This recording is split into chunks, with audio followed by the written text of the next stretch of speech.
Alléluia. Vous pouvez vous asseoir, s'il vous plaît. Nous sommes bénis. Nous sommes déjà bénis. Je voudrais que nous commencions cette prédication en sachant que nous sommes bénis.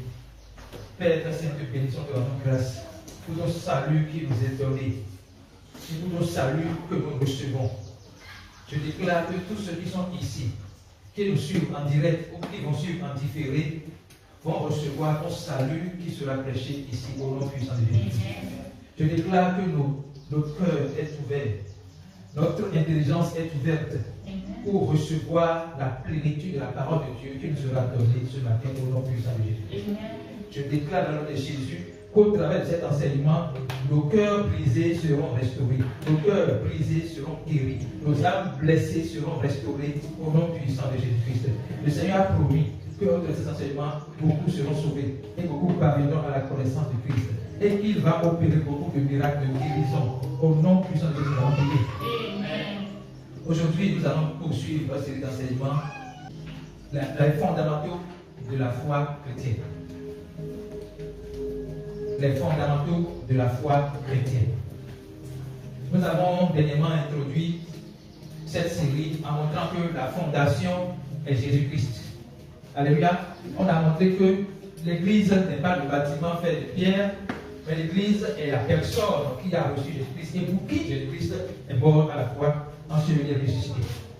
Nous avons vu que la foi chrétienne n'est pas multiple, mais c'est une foi unique. Cette foi-là est salvatrice. Elle est différente de la foi naturelle, de la foi humaine, de la foi même que les prophètes ont utilisée par le passé. Alléluia. Nous avons vu à travers l'évolution que l'enracinement de notre foi, c'est Christ et Christ seul. Alors aujourd'hui, nous allons poursuivre cette série, montrer que qui porte sur l'amour, la vraie nature de Dieu. L'amour, la vraie nature de Dieu. Cette série porte sur l'amour, la vraie nature de Dieu. Pourquoi est-ce que nous sommes appelés à découvrir ensemble que l'amour est la vraie nature de Dieu?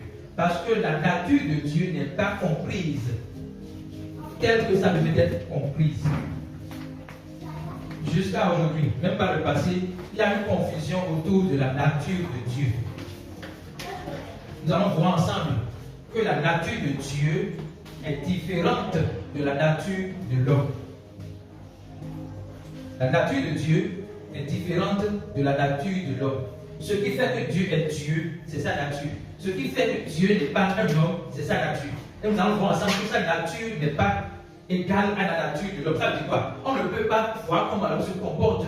Je parle même des hommes de Dieu. On ne peut pas voir comment un homme de Dieu se comporte pour dire, ah ok, c'est comme ça que Dieu se comporte. Non. Pour découvrir la vraie nature de Dieu, il faut aller voir une seule personne. Une seule personne. Parce que dans toute l'histoire de l'humanité, il y a une seule personne qui a vu Dieu et qui connaît Dieu. Jean 1, verset 18. Jean 1, verset 18.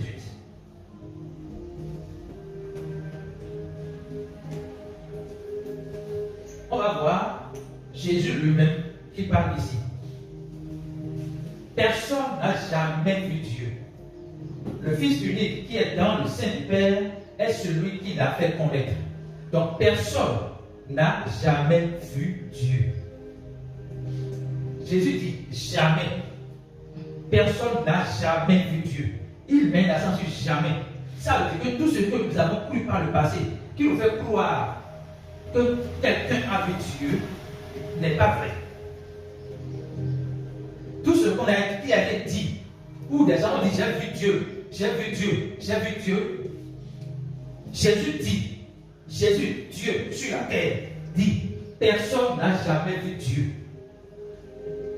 Le Fils unique qui est dans le sein du Père est celui qui l'a fait connaître. Donc il y a une personne qui a vu Dieu, et il y a la même personne est celui qui a fait connaître Dieu. Donc pour faire connaître Dieu, il faut d'abord voir Dieu. Alors nous allons aller aujourd'hui à l'école de la personne, l'unique personne qui a vu Dieu et qui a fait connaître Dieu. Pourquoi met l'accent sur j'ai fait connaître Dieu? Parce que la connaissance que vous aviez au préalable de Dieu n'est pas la vraie connaissance. Et notre perception de Dieu déterminera notre relation avec lui. Mais Jésus voudrait nous garantir quelque chose. Si vous voulez connaître Dieu, vous devez me connaître parce que c'est moi qui ai vu Dieu et c'est moi qui me fais connaître Dieu. Je veux mettre l'accent sur quelque chose. Quand il dit personne n'a jamais vu Dieu, on peut dire non, mais Moïse a vu Dieu. Moïse a vu Dieu. Et nous allons voir ce que Moïse lui-même dit. Ce n'est pas quelqu'un d'autre, mais Moïse lui-même dans Exode 33, verset 11 et verset 20. On va lire verset 11 d'abord et on va lire verset 20. Exode 33, verset 11 et verset 20. Parce que pour beaucoup, Moïse a vu Dieu, il a parlé avec Dieu, il a fait tout ça. Mais on va voir ensemble ce que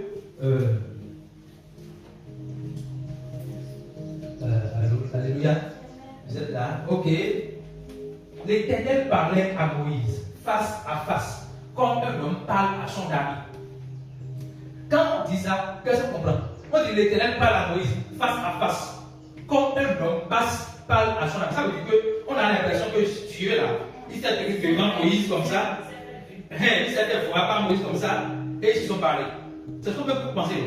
Mais Moïse lui-même corrige. Verset 20. Verset 20. L'Éternel dit, tu ne pourras pas voir ma face, car l'homme ne peut me voir et vivre. Maintenant, qui m'a là? Il dit, tu ne pourras pas voir ma face, parce que l'homme ne peut pas me voir et vivre. Or, Moïse disait tout à l'heure que Dieu a parlé avec lui face à face comme moi je parle avec vous maintenant. Ça veut dire qu'il a mal exprimé ce qu'il voulait dire. Et ici, ce n'est plus Dieu qui, c'est plus Moïse qui parle. C'est l'Éternel qui dit, tu ne pourras pas me voir à Simon Mian, parce que l'homme ne peut me voir et vivre. Je vais donner un exemple très simple avant d'aller à l'annonce. Lorsque nous avons le soleil, une lumière que Dieu a créée, d'accord? Est-ce qu'on peut regarder le soleil sans se protéger les yeux? Maintenant, est-ce qu'on peut penser que la lumière, Dieu est lumière, est-ce qu'on pense que la lumière de Dieu est moins éclatante que le soleil? Même, et Paul, quand il a vu la lumière, ce n'est pas même Dieu qui l'a vu, il a vu une lumière, il a vu une petite partie, il a perdu les yeux là-bas. Donc on ne peut pas regarder le soleil pour espérer regarder la Dieu lumière là en face. Non. Et c'est pour ça qu'il dit, personne ne peut me voir, l'homme ne peut me voir et vivre, l'homme ne peut me voir et vivre. Donc je voudrais qu'on établisse sa fondation sur le fait que personne n'a jamais vu Dieu. Et si tout le monde croit que Moïse a vu Dieu, Moïse corrige que l'Éternel lui a dit, tu ne peux pas me voir ma face, parce que personne ne peut me voir et vivre. Est-ce que Moïse a survécu? Il a eu 120 ans. Donc s'il a vraiment vu Dieu, pourquoi il a eu 120 ans? Donc, en réalité, il n'a pas vu Dieu. Il a vu l'ange peut-être, mais pas Dieu. Vous comprenez? Dieu a peut-être envoyé un ange lui parler et il a cru que c'est Dieu qu'il a vu. Alléluia. Donc nous allons avancer. Donc pour connaître Dieu, il faut aller à l'école de Jésus. Si on connaît Dieu, et Jésus met encore l'accent. Quand Jésus revient sur la même chose deux fois, vous savez c'est sur Dieu. On va lire Jean 6, verset 46. Jean 6, verset 46.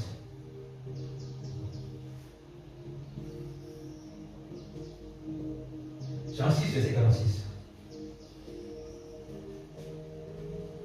Et c'est de Jésus qui parle ici pour nous montrer que personne n'a jamais vu Dieu.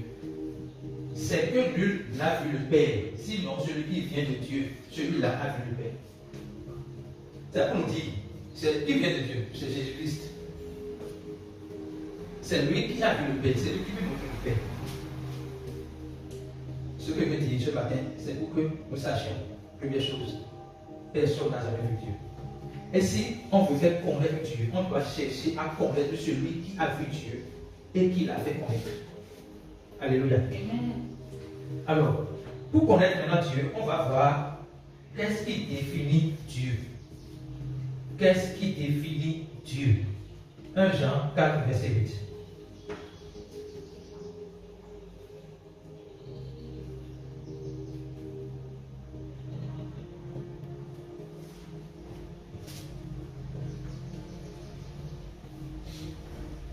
1 Jean 4, verset 8. Celui qui m'aime, celui qui n'aime pas n'a pas connu Dieu, car Dieu est amour. Donc Jean montre ici que Dieu est amour. Qu'est-ce que cela implique? Que la nature de Dieu, l'essence de Dieu, l'identité de Dieu, c'est amour. Alléluia. Ce qui définit Dieu, l'expression de Dieu, c'est l'amour. La manière dont Dieu s'exprime, c'est par l'amour, parce qu'il est amour. Car Dieu est amour. Ça veut dire quoi? Si Dieu ne peut rien faire en dehors de qui il est, Dieu ne peut rien faire en dehors de sa personne, parce qu'il est amour. Donc, tout ce qu'il fait doit avoir l'empreinte de l'amour. Alors, si dans notre vie, nous voyons quelque chose qui ne reflète pas l'empreinte de l'amour de Dieu, ça veut dire que ce n'est pas Dieu. Si nous vivons des situations qui ne reflètent pas l'empreinte de Dieu, qui est l'amour, ça veut dire que ce n'est pas Dieu. Et lorsque nous allons comprendre la quintessence de l'amour de Dieu dans notre vie, chaque fois que nous voyons que quelque chose ne va pas sur nous, nous allons faire quoi? Nous allons commencer par savoir, que ça, ce n'est pas Dieu. Donc, on ne va pas accuser Dieu parce qu'on n'a pas l'argent, on ne va pas accuser Dieu parce qu'on est malade, on ne va pas accuser Dieu parce qu'il y a des conflits. On sait l'accusateur, on sait la personne qui a la de ça. Donc, on s'appuie maintenant sur Dieu qui est amour pour pouvoir corriger le tir dans notre vie. Donc, en dehors de l'amour de Dieu, tout ce qu'on peut voir en dehors de ça n'est pas Dieu. Ça fait bien. Deuxième chose, l'amour de Dieu n'est pas un sentiment. L'amour de Dieu n'est pas émotif. Pourquoi? Qu'est-ce que je veux dire par là? Ce n'est pas sur la base de nos actions, bonnes ou mauvaises, que Dieu va décider de nous aimer. Alléluia. Ce n'est pas sur la base de nos actions, bonnes ou mauvaises, que Dieu va décider de nous aimer. Dieu nous aime parce qu'il est amour, pas parce que nous sommes aimables, mais parce que lui-même est amour. Donc, quelle que soit notre piété, notre manière de vivre correctement, nous avons besoin de l'amour de Dieu dans notre vie. Parce que Dieu est un amour, il est là pour donner son amour, pour révéler son amour à chacun de nous. Donc, en dehors de l'amour de Dieu, on ne peut vivre quelque chose contraire à ça et dire que c'est Dieu. Donc, Dieu n'a pas un amour émotif. Ce n'est pas un sentiment. Ce n'est pas comme j'apprécie René, et lorsqu'il fait quelque chose de mal, je prends position. Dieu ne réagit pas. Dieu ne réagit pas par rapport à nos nouvelles actions. Il agit, il pro-agit par rapport à qui il est. Alléluia. Dieu pro-agit par rapport à qui il est. Il n'est pas dans l'action pour réagir. Il a donné la dîme, donc je vais le bénir. Non, il n'a pas donné la dîme, donc je ne vais pas le bénir. Ce n'est pas comme ça. Dieu, dans son amour, a pourvu à tout. La chanson disait quoi? Il a tout fait. Comment il a fait tout? Par son amour. Alors nous allons voir, en même temps, nous sommes en train de voir en même temps les caractéristiques de l'amour de Dieu. On va lire quelques versets pour appuyer sur là. On va commencer par l'Ancien Testament. Psaume 102, verset 27.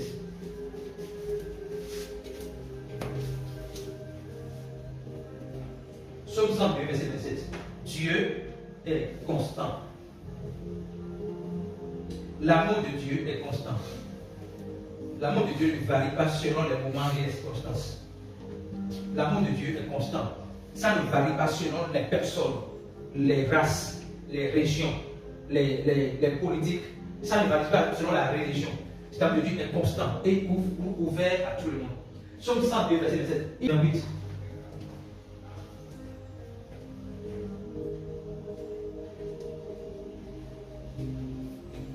Mais toi, tu restes le même et tes années ne finiront point. Donc, c'est David qui parle de Dieu, mais toi, tu restes le même et tes années ne finiront point. Donc, Dieu reste le même. Dieu reste le même. Ça veut dire qu'on ne peut pas imaginer un instant que tantôt Dieu est bon, tantôt Dieu est en colère, tantôt il est gentil, tantôt il n'est pas gentil. Dieu est le même. Et quand on dit que Dieu est le même, ça veut dire qu'il est amour hier, aujourd'hui et éternellement. Alléluia. Lisons maintenant Malachie 3, verset 6. Malachie 3, verset 6. Malachie 3, verset 6.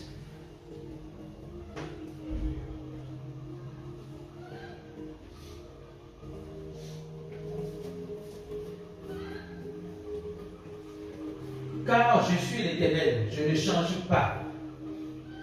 C'est Dieu même qui parle là. Je suis l'Éternel, je ne change pas. Donc ce qui fait de Dieu Dieu, ce qui fait de Dieu amour, c'est qu'il ne change pas. Dieu ne change pas. On va lire encore Hébreux 13, verset 8. Hébreux 13, verset 8. Alléluia. J'espère que ça suit, que je ne vais pas trop vite. Hébreux 13, verset 8. Jésus-Christ est le même hier, aujourd'hui et éternellement. Ça veut dire quoi? Jésus-Christ est amour hier. Hier veut dire depuis la jeunesse, depuis le commencement. Aujourd'hui et éternellement. Ça veut dire quoi? Quand on parle de Jésus-Christ est amour depuis hier, ça veut dire quoi? Depuis le commencement, ça veut dire que tout ce qui s'est passé, et on a dit que Dieu a fait du mal, Dieu a tué, Dieu a fait ci, tout cela, c'est une mauvaise interprétation de la vraie nature de Dieu.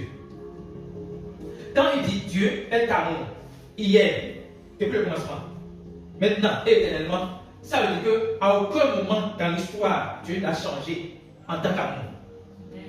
Donc, ce qui s'est passé, pour qu'on dise, on impute ça à Dieu, n'est pas Dieu. Dans l'Ancien Testament, les gens n'ont pas connaissance de l'existence du malin. Donc, tout ce qui arrive, de bon ou de mauvais, on colle ça à Dieu. Mais gloire à Dieu, Jésus a donné cela, on va voir ça dans un instant. Avançons d'abord, on va lire 2 Timothée 2, verset 13. 2 Timothée 2, verset 13. Alléluia. Amen. Toujours pour voir la constance de l'amour de Dieu. Si nous sommes infidèles, il demeure fidèle, car il ne peut se renier lui-même. Donc ce qui fait de Dieu Dieu, c'est qu'il ne peut se renier lui-même. Je disais que son amour n'est pas conditionné, n'est pas lié à nous avons bien fait quelque chose, on a mal fait quelque chose. Ce n'est pas une réaction. Et on va essayer que, on dit, même si nous sommes infidèles, c'est-à-dire que nous sommes infidèles. Et il dit, lui demeure fidèle. Parce qu'il ne peut pas se relier. Vous comprenez? Donc, ce n'est pas parce qu'ils sont infidèles que lui va changer sa nature. Alléluia. C'est parce que nous sommes infidèles que lui, Dieu, va changer sa nature. Il est et demeure fidèle. Pourquoi? Parce qu'il ne peut se renier lui-même. Donc, quand on attribue à Dieu ce qui est contraire à l'amour, on est en train de dire que Dieu s'est renié. Alors que la parole dit que Dieu ne peut pas se renier lui-même. Malgré notre infidélité, lui demeure fidèle. Malgré notre infidélité, lui demeure fidèle. Parce qu'il peut se renier lui-même. Nous allons voir maintenant comment est-ce que Dieu a exprimé son amour.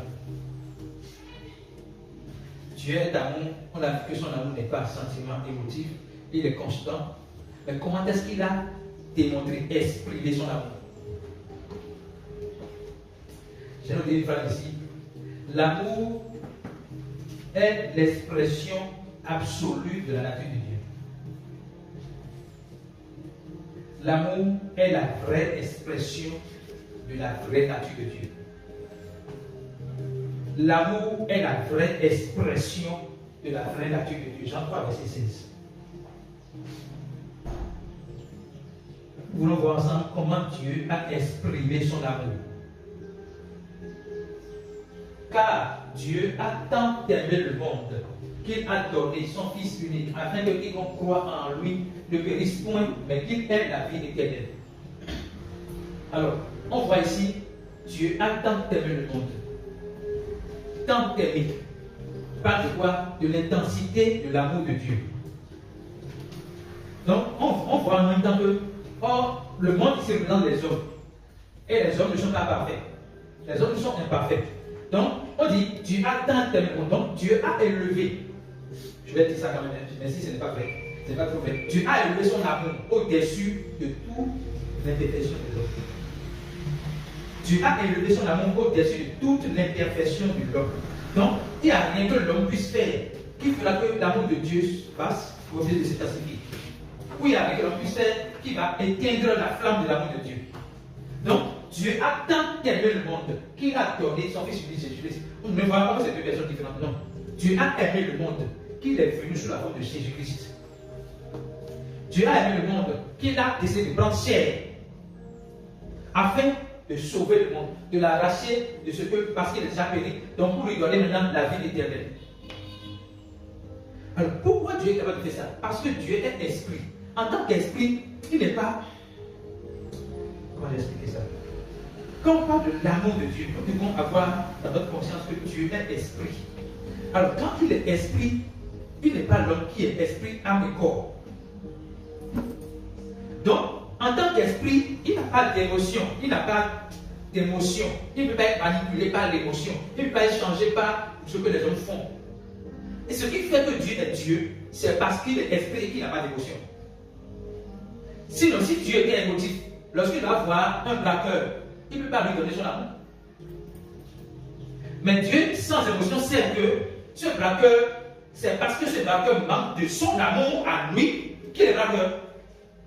Vous comprenez ce que je dis? Il sait que c'est parce que le pécheur manque, il y a l'absence de son amour en lui qu'il est pécheur.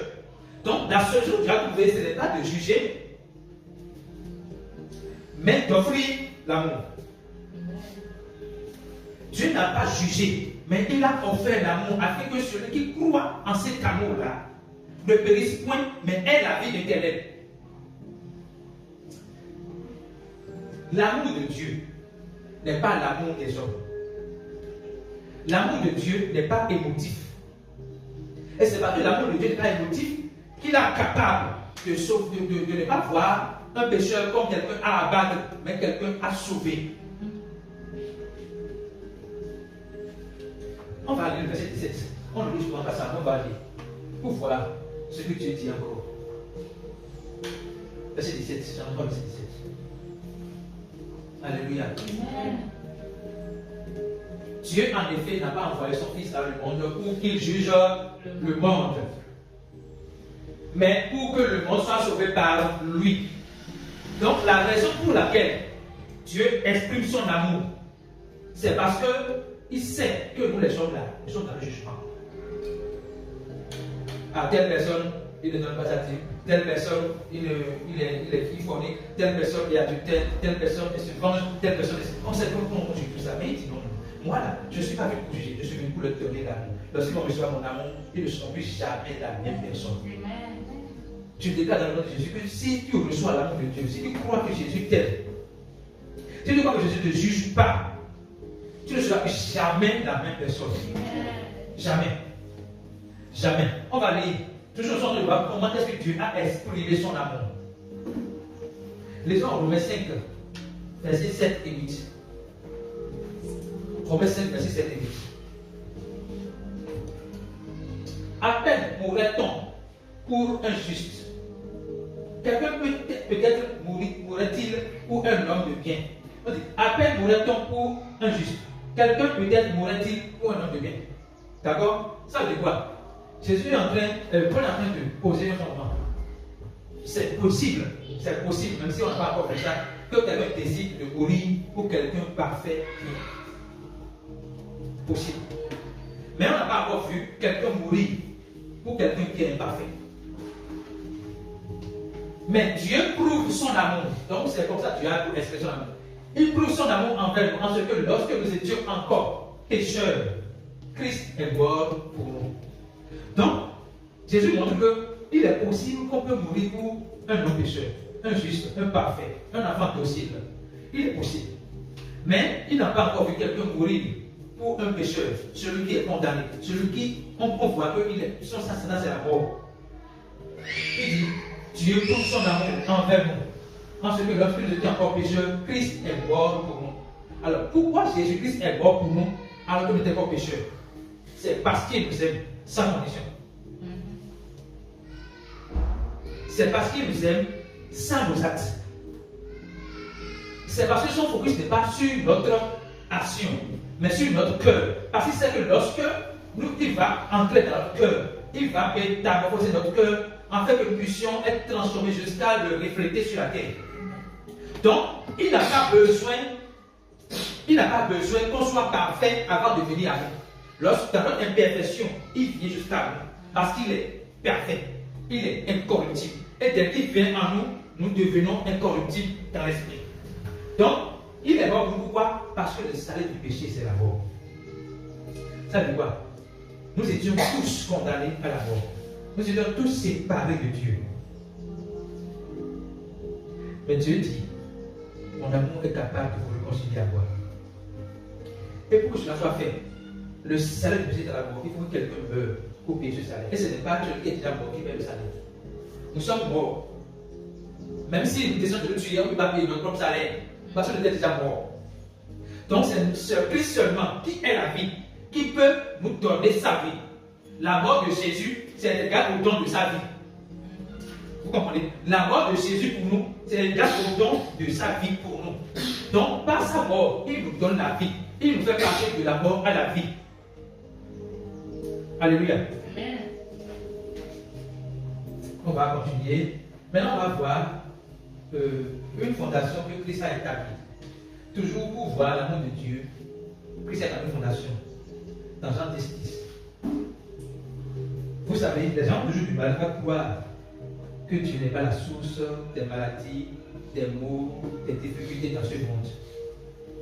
Ils veulent toujours voir que Dieu a sa main dedans. Mais Jésus voudrait clarifier quelque chose. Il dit, le voleur ne vient que pour dérober, égorger et détruire. Mais moi, je suis venu afin que mes brebis aient la vie et qu'elles soient dans l'abondance. Alors, Jésus montre le mandat du malin et son mandat. Quel est le mandat du malin? Voler, égorger et détruire. Autrement, voler, tuer et détruire. C'est le mandat du malin. Et quand on remonte dans ce testament, il y a plusieurs fois qu'on a attribué la destruction à Dieu, le meurtre à Dieu, le vol à Dieu. Mais je suis pour clarifier ça une fois pour de bon, que plus jamais nous n'attribuons la destruction à Dieu, le vol à Dieu, ni le meurtre à Dieu. Il dit, le malin ne vient que pour voler, détruire et égorger. Avant d'aller au second verset, au second partie, je veux qu'on lise Jean 8, 44. Jean 8, 44. Jean 8, 44. Nous allons voir ensemble comment est-ce que le diable agissait depuis le commencement. Mais ce n'est pas connu de tout le monde. Vous avez pour père le diable et vous voulez accomplir les désirs de votre père. Il a été meurtrier dès le commencement. Donc, le meurtrier depuis le commencement, depuis Genèse jusqu'à maintenant, le meurtrier a un nom. Et son nom, c'est le diable. Donc, n'attribuons plus la mort à Dieu. Parce que Dieu n'est pas la mort, Dieu est la vie. Amen. Vous comprenez? Jésus n'est pas la mort, Jésus est la vie. Donc, le fait d'attribuer la mort à Dieu, c'est preuve que Dieu est la mort. Donc, il dit, il a été meurtrier dès le commencement. Il ne se tient pas dans la vérité. Est-ce que ça peut ressembler à Jésus, à Dieu? Parce que Jésus-Christ dit, je suis la vérité. Parce il n'y a pas de vérité en lui. On parle du diable. Il ne se tient pas dans la vérité. Pourquoi? Parce qu'il n'y a pas de vérité en lui. Mais nous avons la vérité en nous. Ou bien? Donc on peut se tenir dans la vérité. Alléluia. Maintenant il dit, lorsqu'il profère le mensonge, il parle du second fond, car il est menteur et le père du mensonge. Donc, Jésus montre clairement le mandat de Dieu, les traits caractéristiques du diable. Donc, dans notre vie, si nous voyons quelque chose qui est contraire à la vie, donc, vol, destruction, meurtre, nous devons savoir que ce n'est pas Dieu. Ça veut dire quoi? Lorsqu'on sait que ce n'est pas Dieu, on ne peut plus s'amuser avec ça. Nous savons que ce n'est pas Dieu. Donc on connaît qui est l'auteur. Dès qu'on est l'auteur, on ne peut plus s'accommoder avec ça. Mais on prend notre autorité. Jésus est la vie. Et sa vie vit en moi. Il est la vie et il est en moi. Donc j'impose mon autorité sur cela. Je ne dis pas, à quoi mon Dieu est un boulot. Je ne dis pas, si Dieu veut là, il va me guérir. Si Dieu veut là, il va me restaurer. Dieu le veut déjà. Plus que ça, il a déjà accompli ça pour que tu sois restauré, guéri. Donc ne dis plus, si Dieu veut, il le veut. Donc nous savoir qu'au-delà de sa volonté, il a accompli sa volonté déjà. Pour que nous ne disions plus, si Dieu veut, Dieu le veut. Lisons maintenant la suite du verset 10, là, Jean 10. Il dit, mais moi, je suis venu afin que les brebis aient la vie, mais et qu'ils soient dans l'abondance. Donc ce que Dieu donne, c'est la vie. Jésus est la vie et il donne la vie. Je suis venu afin que les brebis aient la vie et qu'elle soit dans l'abondance.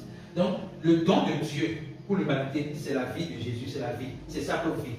Le don de Dieu pour l'humanité, c'est sa propre vie. Ce n'est pas le matériel. Ce n'est pas de l'argent. Mais c'est sa propre vie de Dieu. Parce que c'est de ça que nous avons besoin d'abord. Parce que dans la vie de Dieu, nous avons tout. Si nous n'avons pas la vie de Dieu, nous n'avons rien. Mais si nous avons la vie de Dieu, nous avons tout. Alléluia. Nous sommes en train de voir maintenant, nous allons voir maintenant l'une des caractéristiques majeures de l'amour de Dieu. L'amour de Dieu est inconditionnel. Je le disais tout à l'heure, je vais encore insister là-dessus un peu. On a vu que Jésus est mort pour les pécheurs, pas pour les justes. D'accord? Alors que nous sommes encore pécheurs, Christ est mort pour nous. Ça veut dire que la mort de Jésus n'a pas été conditionnée par la perfection de l'homme. Ce n'est pas Dieu nous aime si nous faisons quelque chose de bien. Ce n'est pas Dieu nous aime parce que nous faisons quelque chose de bien. Ne cessons pas de comparer l'amour de Dieu à l'amour des hommes. Lorsqu'on prend une relation entre amis, c'est souvent conditionné. C'est parce que je l'apprécie, c'est parce qu'il est fidèle, c'est parce qu'il est humble, c'est parce qu'il est ci, c'est parce qu'il est ça. Et le jour, ce côté que vous appréciez, vous ne voyez plus cela, vous avez un peu le problème à continuer à lui exprimer son amour, votre amour. Mais Dieu n'a pas ce problème-là. L'amour de Dieu est inconditionnel. Ce n'est pas lié à votre action. Ou bien vous avez jeûné pendant 21 jours et vous estimez que Dieu vous aime plus que quelqu'un qui n'a pas jeûné. Ce n'est pas le cas. Dieu est amour. Et parce qu'il est amour, il base sa relation avec nous sur qui il est et non sur ce que nous faisons. Sa relation avec nous n'est pas dépendante de qui nous sommes, mais de qui il est. Alléluia. Alléluia. Amen. Alléluia. Amen. Nous sommes en train de finir. Je voudrais nous rappeler que l'amour de Dieu est sans condition. Et son amour nous a été donné. Et il faudrait qu'aujourd'hui, nous recevions cet amour-là dans notre cœur. Le cœur de Dieu pour ce message, le cœur de Dieu pour cette série, c'est que tout le monde soit sauvé. Et que tout le monde parvienne à comprendre la vérité. Son cœur est que, quelles que soient les barrières qui s'opposent à la réception de l'amour dans notre cœur, ces barrières sont brisées maintenant au nom de Jésus. Amen. Quelle que soit ce qui nous empêche à manifester Christ dans notre corps, cela est brisé maintenant au nom de Jésus. Amen. Il a déclaré, il a prophétisé qu'il va guérir le cœur brisé. Je déclare que les cœurs brisés sont guéris. Amen. Je déclare que l'amour de Dieu consume toute blessure dans notre cœur. L'amour de Dieu consume toute blessure dans notre âme. L'amour de Dieu cicatrise nos blessures. L'amour de Dieu nous restaure. L'amour de Dieu qui nous a sauvés nous donne la restauration de notre âme. Je déclare que cela est accompli. C'est le nom puissant de Jésus-Christ. Amen.